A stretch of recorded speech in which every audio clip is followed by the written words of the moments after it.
لیکن اس کے بعد ان کی تاریخ میں ایک دور وہ آیا جب حضرت مسیح علیہ السلام ان میں مبعوث کیے گئے۔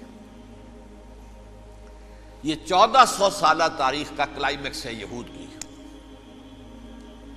جب کتاب انہیں دی گئی تھی تورات حضرت موسیٰ کے ذریعے، وہ 1400 قبل مسیح کا واقعہ ہے۔ اس وقت سے لے کر اللہ کا وہ فضل ان پر ہوا کہ کوئی ایک لمحہ ایسا نہیں آیا 1400 برس میں کہ ان کے ہاں کوئی نہ کوئی نبی موجود نہ۔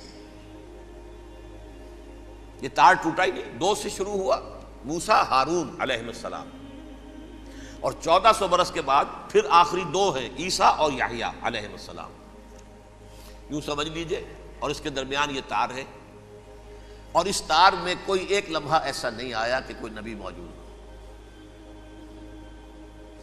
اس میں اتار چڑھاؤ بہت سے آئے ہیں، اس کا وہ میرا موضوع نہیں ہے اس وقت۔ قبل مسیح کی تاریخ جو ہے وہ میرا موضوع نہیں ہے۔ قرآن مجید میں سورہ بنی اسرائیل کے پہلے رکوع میں اس کا تذکرہ موجود ہے۔ وَقَضَيْنَا إِلَىٰ بَنِي إِسْرَائِيلَ فِي الْكِتَابِ لَتُفْسِدُنَّ فِي الْأَرْضِ مَرَّتَيْنِ وَلَتَعْلُنَّ عُلُوًّا كَبِيرًا، 2 مرتبہ ان پر عذاب کے کوڑے برسے۔ پہلے اشوریوں کے ذریعے سے جو شامی تھے، سیرینز اشوری کہلاتے، پھر بابلیوں کے ذریعے سے یعنی عراقیوں کے ذریعے سے، بیبیلونیا نام تھا عراق کا پہلے، ان پر بہت بڑی بڑی تباہیاں آئیں، اللہ تعالیٰ کی طرف سے عذاب آئے۔ اس کے بعد پھر دوسرے دور میں دوسرا اقتدار کا دور آیا، خربستیاں بڑھ گئیں، تو پہلے گریکس کے ذریعے سے، یونانیوں کے ذریعے سے، اور پھر رومیوں کے ذریعے سے پسوایا گیا۔ یہ دور گزر چکے تھے ان پر، 2 عروج کے دور اور 2 زوال کے دور۔ میری چھوٹی سی کتاب ہے تنظیم اسلامی کا تاریخی پس منظر، 6-7 روپے کی ہوگی، اس کو آپ دیکھیں گے تو اس میں اس کا پورا نقشہ آپ کو مل جائے گا۔ ویسے تو یہ کہ میری جو ذرا بڑی کتاب ہے سابقہ اور موجودہ مسلمان امتوں کا ماضی، حال اور مستقبل، اس میں نے ان معاملات پر بڑی تفصیل سے بحث کی۔ بہرحال یہ جو دور تھا ان کا 1400 سالہ، وہ اونچ نیچ سے ہوتا ہوا جب آیا ہے حضرت مسیح کی بعثت پر، تو ان کی شرارت کی انتہا یہ ہو گئی کہ اللہ تعالیٰ نے مسیح کو رسول بنا کر بھیجا، رسولاً الی بنی اسرائیل۔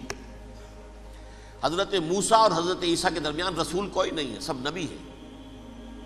حضرت موسیٰ رسول تھے اور حضرت عیسیٰ رسول ہیں۔ درمیان میں داؤد ہو، سلیمان ہو، یشعیاہ ہو، زکریا ہو، یہ سب نبی ہیں، یحییٰ نبی ہیں، رسول نہیں ہے۔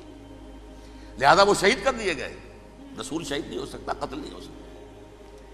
لیکن عیسیٰ اور موسیٰ کے درمیان 1400 برس ان کے جو ہیں، اس کا کلائمیکس ہے حضرت مسیح علیہ السلام کی بعثت، اور حضرت مسیح علیہ السلام کو جسے اللہ نے اپنی روح قرار دیا، روح منہ، کلمتہ القاہا الی مریم، اللہ کا کلمہ، عظیم ترین معجزات۔ انہوں نے کیا کہا؟ یہ ولد الزنا ہے، حرام زادہ ہے، معاذ اللہ، نقل کفر نہ باشد، یہ جادوگر ہے، یہ مرتد ہے، یہ واجب القتل ہے۔ اصل حکومت اس وقت رومیوں کی تھی حکومت، لیکن انہوں نے انہیں آٹونومی دے رکھی تھی، اپنے مذہبی معاملات تم خود طے کر سکتے ہو۔ تو کائفاس جو اس وقت کا ان کا ہیڈ ربائی تھا سب سے بڑا، اس کی عدالت نے فیصلہ کیا مسیح کو سولی چڑھا دیا جائے۔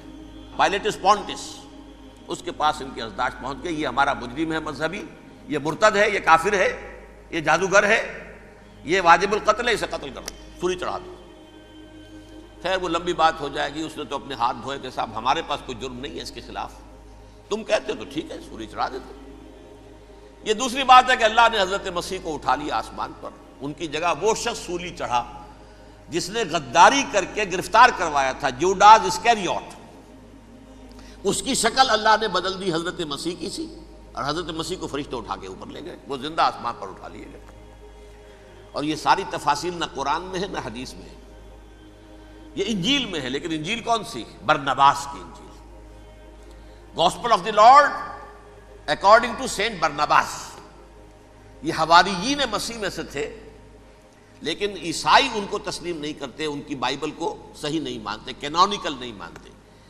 100 انجیلیں تھیں، 104 تھیں، جن میں سے 4 چنی ہیں انہوں نے، یہ بتی اور جان اور مرکس مارکس، یہ ہے تو یہ 4 انجیلیں ہیں، انہوں نے تسلیم کیے کہ یہ کینونیکلز ہیں، یہ تو ہیں حقیقی، باقی جو ہیں 100 اس کو وہ تسلیم نہیں کرتے۔ ان میں سے ایک ہے یہ برنباس، اس میں یہ تفصیل ہے کہ اللہ تعالیٰ نے اس شخص کی، جیوڈاس کی، یہودا جیوڈاس اس کو انگریزی میں کہتے ہیں، اس کی شکل بدل دی حضرت مسیح کی سی، وہ گرفتار ہوا، وہ سولی چڑھا۔ وہ غدار تھا، غداری کی سزا اسے ملنی تھی، وہ مل گئی۔ حضرت مسیح کو فرشتے 4 اٹھ رہے ہیں، جس کوٹڑی میں حضرت مسیح مقیم تھے، ایک باغ کے اندر روپوش تھے، اس کی چھت پھٹی ہے، 4 فرشتے آئے ہیں، حضرت مسیح کو اٹھا کر لے گئے ہیں، چھت برابر ہو گئی ہے، اس کے بعد وہ شخص پکڑا گیا۔ بہرحال حضرت مسیح کو اللہ نے اٹھا لیا آسمان۔ لیکن وہ دن ہے کہ اس قوم کو اب مغضوب علیہم قرار دے دیا گیا۔ نوٹ کر لیجیے، اصل میں تو ہونا یہ چاہیے تھا کہ رسول کی جان کے درپے جب کوئی امت ہو جاتی تھی تو اللہ کا قاعدہ یہ تھا کہ اس امت کو نسیہ منسیہ کر دیا جائے۔ حضرت نوح کی قوم کو ختم کیا یا نہیں؟ حضرت ہود کی نگاہوں کے سامنے قوم عاد برباد کی گئی یا نہیں؟ حضرت صالح کی نگاہوں کے سامنے قوم سمود برباد ہوئی؟ یہ اللہ کا قاعدہ رہا۔ سدوم اور عمورہ کی بستیاں حضرت لوط علیہ السلام جہاں بھیجے گئے، مدین کا علاقہ جہاں حضرت شعیب بھیجے گئے، اہل فرعون جن کی طرف موسیٰ کو بھیجا گیا، سب ہلاک کر دیے گئے۔ کیونکہ رسولوں کے بارے میں اللہ کا نبیوں کے بارے میں یہ بات نہیں ہے۔ نبی آیا، اس نے دعوت دی، جس نے مان لیا اچھا کیا، اپنے لیے اچھا کیا، نہیں مانا اس کی اپنی جو ہے عاقبت برباد ہو گئی۔ دنیا میں کوئی فیصلہ اس کا نہیں ہوتا، لیکن رسولوں کا معاملہ یہ ہوتا ہے کہ دنیا میں وہ اللہ کی عدالت بن کر آتے ہیں، مانو گے تو بچو گے، نہیں مانو گے ہلاک ہو جاؤ۔ تو اس اعتبار سے وہ مستحق تو ہو چکے تھے اس کے کہ انہیں ہلاک کر دیا جائے۔ اب اللہ کی کوئی خصوصی مشیت ہے، اس میں کیا حکمت ہے، وہ ہے ایک حکمت، میں بعد میں اگر وقت ہوا تو بتاؤں گا۔ فیصلہ یہ کیا اللہ نے کہ حضرت مسیح کو تو اٹھا لیا زندہ، اور ان کی رسی ابھی مزید دراز کر دی کہ ان کو ابھی مہلت دے دی کہ تمہیں آخری استیصال، جس کو عذاب اکبر کہتا ہے قرآن، سورہ سجدہ جو حضور ہر جمعے کی پہلی رکعت میں فجر میں پڑھتے تھے، وَلَنُذِيقَنَّهُم مِّنَ الْعَذَابِ الْأَدْنَىٰ دُونَ الْعَذَابِ الْأَكْبَرِ لَعَلَّهُمْ يَرْجِعُونَ۔ چھوٹے چھوٹے عذاب اور ایک بڑا عذاب، جبکہ قوم بالکل برباد، نسیہ منسیہ، کأن لم یغنوا فیہا، ایسے ہو جائیں جیسے کوئی تھے ہی نہیں آباد یہاں۔ لا یرا الا مساکنہم، اب ان کے مسکن نظر آتے، مکین نظر نہیں آتے۔ یہ عذاب اکبر جو ہے وہ ان پر نہیں آیا، حالانکہ وہ مستحق ہو گئے تھے اسی وقت۔ اس کو یوں سمجھیے کہ کسی شخص کو پھانسی کا حکم تو ہو جائے، ایگزیکیوشن نہیں ہوتا ہے، کئی سال گزر جاتے ہیں پڑے ہوئے، اور معاملات جو ہیں وہ چلتے رہتے ہیں۔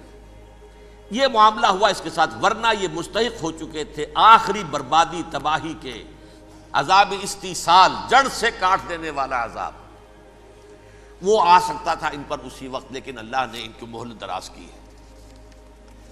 لیکن اس کے بعد اللہ نے ان کو ایک اور موقع دیا۔ 600 برس بعد حضرت مسیح کے محمد الرسول اللہ صلی اللہ علیہ وسلم کی بعثت ہوئی، اور یہ میں سمجھتا ہوں کہ اس قوم پر اللہ کا اتنا بڑا فضل تھا، اتنا بڑا فضل تھا، اتنا بڑا فضل تھا۔ اب پھر ایک موقع دیا، عسیٰ ربکم ان یرحمکم وان عدتم عدنا، دیکھو اب بھی تمہیں ہم ایک موقع دے رہے ہیں، تمہارا رب تمہارے اوپر اب بھی فضل کرنے کو تیار ہے، رحم فرمانے کو تیار ہے۔ ان ھذا القرآن یہدی للتی ہی اقوم، اس قرآن کے سائے میں آ جاؤ، یہ شاہدرا ہے ہدایت میں آنے کا، اس میں داخل ہو جاؤ، محمد کی تصدیق کرو صلی اللہ علیہ وسلم، دامن محمدی میں آ جاؤ، اب بھی ہم تمہارے گناہ بخش دیں گے۔ لیکن نہیں، اس قوم نے حضرت محمد صلی اللہ علیہ وسلم کی دشمنی کی کمر کس لی، اور اب یوں سمجھیے اس تاریخ سے لے کر آج تک یہ گٹھ جوڑ ہے۔ ظاہر بات ہے کہ ابلیس کا بھی اصل دشمن اب کون ہے، یا ہدف کون ہے، ٹارگٹ کون ہے؟ جنہوں نے محمد کو نہیں مانا صلی اللہ، وہ تو ہے ہی جہنمی، ان پر کوئی اور محنت کرنے کی ضرورت کیا ہے؟ سمجھ گئے میری بات؟ حضور کی بعثت کے بعد جنہیں حضور کو رد کر دیا، ان پر ایمان نہیں لائے، وہ کون ہے؟ کافر، وہ جہنمی ہے ہی ہے۔ لہذا اس کے اوپر کوئی محنت صرف کرنے کی ابلیس کو ضرورت نہیں، اس کا اصل ٹارگٹ امت محمد ہے صلی اللہ علیہ وسلم۔ وہ ساری نوع انسانی کی دشمنی اب آ کر مرکوز ہو گئی ہے امت محمد صلی اللہ علیہ وسلم کی دشمنی پر۔ اور اسی طرح یہود کا معاملہ، اگرچہ ویسے پوری نوع انسانی کے دشمن ہیں، انہیں حیوان سمجھتے، ان کی جان مال اپنے لیے مباح سمجھتے ہیں، جس طرح چاہیں لوٹے کھسوٹے کھائیں پیئے انہیں، لیکن اب ان کی بھی دشمنی کا سب سے بڑا مرکز امت محمد۔ کیوں؟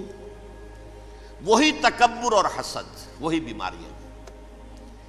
انہیں تکبر یہ ہو گیا تھا کہ 2000 سال سے یہ نبوت ہماری میراث، ہماری جاگیر، بنو اسرائیل کے اندر سینکڑوں نبی آئے، 3 کتابیں اللہ نے ہمیں عطا کی، یہ کہاں سے آ گیا محمد صلی اللہ علیہ وسلم؟ معاذ اللہ ثم معاذ اللہ، یہ امیین میں سے، یہ جنٹائلز میں سے، یہ گوئنز میں سے، یہ حقیر ان پڑھ، کہاں ہم کہاں یہ نہیں تسلیم کریں گے۔ حالانکہ قرآن کہتا ہے یعرفونہ کما یعرفون ابناہم، ان کے علماء ایسے پہچانتے تھے حضور کو جیسے اپنے بیٹوں کو پہچانتے ہیں کہ یہ آخری نبی ہے، لیکن تکبر اور حسد کی آگ میں جل اٹھے۔